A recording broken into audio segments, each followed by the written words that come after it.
अगर आपको हमारे तज्जियों पर यकीन नहीं आता तो फिर स्टेट बैंक की रिपोर्ट आप पढ़ रहे हैं। स्टेट बैंक की रिपोर्ट कल जारी हुई है और आज तमाम अखबारात के अंदर छपी हुई है।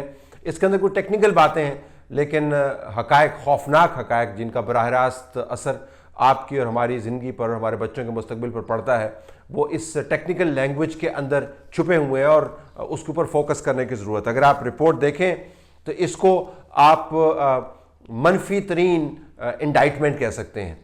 ये स्टेट बैंक की तरफ से जारी की गई है कि हमने इकॉनमी को किस तरीके से मैनेज किया। ये याद रहे कि हमें बताया गया था कि जो ही सियासी तब्दीली आएगी तो 90 दिन के अंदर मुल्क के अंदर मुकम्मल तौर पर एक इत्मीनान की फ़ज़ा बन जाएगी। और ये वो वादे वईद हैं जो हमने नहीं किए, ये इलेक्शन के वादे हैं और उसके बाद बार बार दोहराए भी जाते रहे।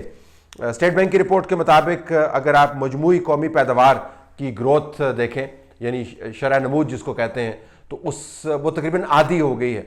अब आपको ये बता दें कि अगर आपकी मजमूई कौमी पैदावार ग्रो नहीं कर रही तो आपकी इकॉनमी ग्रो नहीं कर रही। और दुनिया भर में जिन ममालिक ने भी जॉब्स क्रिएट की हैं और लोगों की फलाह के लिए पैसे इकट्ठे किए हैं और लगाए हैं और बेहतरीन इकनॉमिक मैनेजमेंट के ज़ुमरे में आते हैं, उन्होंने जीडीपी ग्रोथ के ऊपर फोकस किया। तो हमारी जीडीपी ग्रोथ जिस लेवल के ऊपर जा रही थी उसमें से कट के वो तकरीबन आधी होगी, स्टेट बैंक ऑफ पाकिस्तान कह रहा है।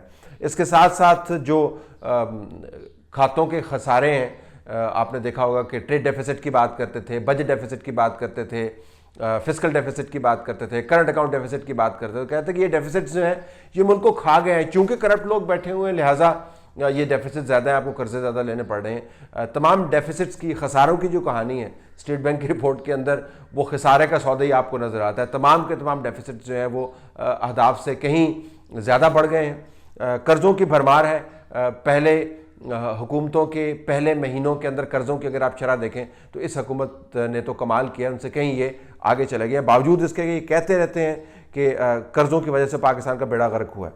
चले आप कहें कि किसी और सेक्टर के अंदर जो बड़े बड़े सेक्टर हैं जिसके ज़रिए आपने जॉब्स क्रिएट करनी है, कोई लोगों की ज़िंदगी के अंदर सहूलत लेके आनी है, उनका क्या हाल है। जो इंडस्ट्रियल ग्रोथ है उसका भी बेड़ा गर्क हुआ है। जो ज़राअत का शोबा है जिसके ऊपर बड़ी बात हुई अभी, जहांगीर तरीन साहब जिन्होंने काबीना को ब्रीफिंग दी, बावजूद इसके कि सुप्रीम कोर्ट का फैसला मौजूद है कि उनको डिस्क्वालीफाई किया गया है from contesting elections for life, और उसके बाद एक बड़ा पैकेज अनाउंस किया गया। इसके साथ जो महंगाई है, स्टेट बैंक ने पता नहीं किस तरीके से महंगाई को कैलकुलेट किया है, लेकिन महंगाई उन्होंने बहरहाल अंडर कैलकुलेट करके भी ज़्यादा ही बताई है, अगरचे कमर तोड़ महंगाई है। जो अमूमी तौर पर लोगों को जिन चीज़ों का असर होता है जिस महंगाई का, वो भी आसमान से बातें कर रही है। और सबसे बड़ी बात बताया गया था कि हम एक्सपोर्ट नहीं कर रहे हैं, हमने एक्सपोर्ट्स करनी है। जो एक्सपोर्ट्स हैं उनका टारगेट भी जो है वो पूरा नहीं हुआ और अंडर परफॉर्म कर रहे हैं। तो तमाम तर इंसेंटिव्स के बावजूद, तमाम तर मुश्किलात कटवाने के बावजूद लोगों को इकॉनमी की हालत बहुत आपको बुरी नज़र आ रही है। और मुस्तकबिल की जो स्टेटमेंट स्टेट बैंक की रिपोर्ट के अंदर दी है वो भी कोई अच्छी तस्वीर नहीं बना रहे, बिलखुसूस अगर IMF के साथ आपने मुआहदा किया। तो आने वाले दिनों में आप अपने आप को मज़ीद तैयार रखें, मज़ीद चीखें मारने के लिए और मज़ीद मसाइब काटने के लिए। अगरचे इमरान खान साहब ने जो बयान दिया है वो बड़ा दिलचस्प है। वो कह रहे हैं कि मैं अपनी काबीना, अपने पंजाब के चीफ मिनिस्टर और KP के मिनिस्टर्स की परफॉर्मेंस से मुकम्मल तौर पर मुतमईन हूँ, इनको मज़ीद वक्त मिलना चाहिए। अब इसका हल क्या है? अब ज़ाहिर है मरता क्या ना करता, कुछ ना कुछ तो आपको हल तजवीज़ करना ही होता है। मेरे ख्याल में मलिक रियाज से सारों को दरख्वास्त करनी चाहिए मिल कर के वो फाइनेंस मिनिस्टर को बना दें। आपको पता है मलिक रियाज के बारे में मेरी राय क्या है, मैं उनके काम के ऊपर मुसलसल तनकीद मैंने की है और बाद में हकायक ने साबित भी किया कि तनकीद के अंदर जान भी थी। लेकिन अब ये मानना पड़ेगा कि उन्होंने कमाल डील की है। अभी ये बहरिया की डील आपने सिंध के अंदर आपने देखी है, उसको पढ़ा होगा, सोशल मीडिया के ऊपर तो सर्कुलेट कर रहा है। तो हमने भी थोड़े से उसके ऊपर ख़ुद भी कैलकुलेट करने की कोशिश की। एक तो सुप्रीम कोर्ट ने पहले फैसला दिया था कि जो ज़मीन बहरिया को मिली हुकूमत सिंध के साथ मुआहदे में, उस मुआहदे की कोई कानूनी हैसियत नहीं है, तो वो डील उन्होंने अमला नलीफाई कर दी। उसके बाद खैर बेंच ने भावताव शुरू कर दिया और कहा जी कि आपने अगर ये लैंड लेनी है, एक ऐसी डील जिसको सुप्रीम कोर्ट खुद कहती है कि उसका कोई कानूनी वजूद नहीं है, उसके ऊपर भावताव शुरू हो गया। फिर ये पता चला कि आखिर में लंबा किस्सा है, जो रेट तय हुआ जिसके ऊपर वो ज़मीन बहरिया रिटेन करेगी और डेवलप करेगी, वो रेट था तकरीबन 460 बिलियन रुपए। 460 बिलियन रुपए, 460 100 करोड़ रुपए। ये डील तय हुई। हमने कहा जी बहुत बड़ा फिगर है, हमारे तो कैलकुलेटर जो हज़ारों और लाखों के अंदर बहुत हो गए जाते हैं, ये तो 100 अरबों का खेल है। तो फिर हमने देखा कि ज़मीन है कितनी, तकरीबन 1700 एकड़ ज़मीन है। 1700 एकड़ ज़मीन को हमने 8 से ज़रब दी, क्योंकि हर एकड़ के अंदर तकरीबन 8 कनाल होते हैं। तो ये फिगर जो हमारे सामने आया वो तकरीबन था 136 लाख कनाल का। जी 136 लाख कनाल का।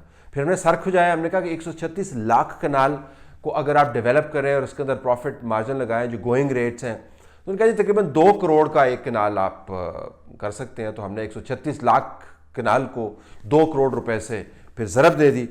तो उस वक्त तो हमारे जो कैलकुलेटर था उसकी बैटरी बैठ गई। फिर नई बैटरी उसके अंदर डालनी पड़ी और पता चला कि जो रकम बनती है वो 2720 बिलियन रुपए है। जी 2720 बिलियन रुपए, जिस के ऊपर 460 बिलियन रुपए सुप्रीम कोर्ट ने मुआहदे के अंदर तय की है रकम। वो रकम भी पहले फिलफौर नहीं देनी है, आपको 7 साल के अंदर देनी है और किस्तों के अंदर देनी है। पहले 3 साल में आपका की किस्तें बहुत थोड़ी हैं, उसके बाद अगर आपने डिफ़ॉल्ट किया तो वो आपको 4% जुर्माना होगा। 4% वी थॉट कि अगर आप बैंकों के रेट से अगर आप देखें तो 10.25 तो रेट्स बैंक दे रहे हैं। लेकिन बहरहाल तो ये 460 बिलियन की जो रकम है इसको बतौर जुर्माना लीगलाइज कर दिया है उस लैंड डील को, जिसके अंदर तकरीबन 136,000 कनाल की ज़मीन मौजूद है। और इसके ऊपर जो रकम बनती है वो मैंने आपको बताया 2720 बिलियन रुपए की रकम बनती है। इसको हमने फिर जब सुप्रीम कोर्ट को जो के फैसले के मुताबिक जो पैसे 7 साल में देने हैं, अब 7 साल के अंदर ज़ाहिर प्राइम मिनिस्टर भी तब्दील हो चुके होंगे, चीफ जस्टिस भी तब्दील हो चुके होंगे, किसने फॉलो करना है। लेकिन चलो टेक्निकली हम इसको ले लेते हैं कि फॉलोअप होता रहेगा इसका 7 साल के अंदर। अगर आप वो निकाल दें तो बाकी जो पैसे बच जाते हैं वो उसका हिसाब हम आपको दे देते हैं, वो बड़ा सादा सा है। तो बाकी जो पैसे बचते हैं वो 2260 बिलियन रुपए बचते हैं। आप कहेंगे 2260 बिलियन रुपए कितने होते हैं, इसको डॉलर्स में कन्वर्ट कर देते हैं। अगर आप डॉलर्स में कन्वर्ट करें तकरीबन 15 बिलियन डॉलर्स बन जाते हैं। आप कहें 15 बिलियन डॉलर्स कितने होते हैं? 15 बिलियन डॉलर्स उसका दुगना है जो हमने माथा रगड़ रगड़ के सऊदी अरब से लिए, यूएई से लिए और अब चाइना से लिए। उसका दुगना है 15 बिलियन डॉलर। तो अब आप मुझे बताएं कि कौन जीरक है, मलिक रियाज ज़्यादा जीरक हैं या रियासत पाकिस्तान और हुकूमत पाकिस्तान की पॉपुलर हुकूमत के जो फेवरेट फाइनेंस मिनिस्टर वो ज़्यादा जीरक हैं? तो मेरा ख्याल है कि मलिक रियाज साहब से सारे दरख्वास्त करें, इस किस्म की 1-2 डील्स और कर लें तो डॉलर्स ही डॉलर्स मिल जाएंगे। और कोर्ट भी चूँकि इसको इंडोर्स करेगी तो ये बेहतरीन काम हो जाएगा।